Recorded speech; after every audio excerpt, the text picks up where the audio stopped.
Praise the lord. ఈరోజు దేవుడు మనతో మాట్లాడుతున్న వాక్యము వాగ్దానము నిర్గమాకాండము 15వ అధ్యాయము 26వ వచనము. నిన్ను స్వస్థపరచు యెహోవాను నేనే. హల్లెలూయా. దేవుడు యెహోవా రాఫాగా ఈరోజు మన ముందుంటున్నాడు. ఆయన వాక్యం సెలవిస్తుంది, నిన్ను స్వస్థపరచు యెహోవాను నేనే. స్వస్థతకు అధికారం గల దేవుడు మన దేవుడు, మన యేసయ్య.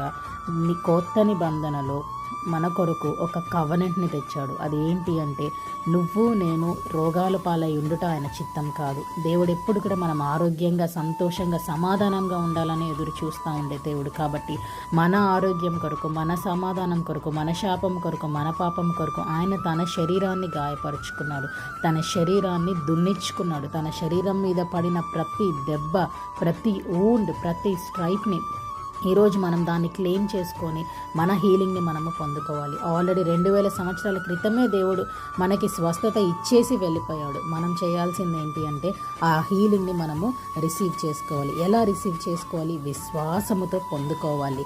నేను మీకు ఇచ్చేసి వెళ్ళిపోయాను బిడ్డ, మీరు పొందుకోండి అంటున్నాడు. ఆ పొందుకోవటంలో ఉన్న విశ్వాసమును బట్టి మనకి స్వస్థత జరుగుతుంది. అందుకే I am the Lord who heals you అంటున్నాడు. మన దేవుడు తప్ప ఎవ్వరు కూడా మనలను స్వస్థపరిచే శక్తి ఏ మానవునికి ఎవ్వరికి కూడా లేదు. దేవునికి మాత్రమే ఆ శక్తి ఉంది. ఈరోజు నువ్వు ఏ సమస్యతో బాధపడుతున్నావేమో నీ స్వస్థతని నువ్వు పొందుకో. May the Lord bless you and give you peace. Have a fruitful day.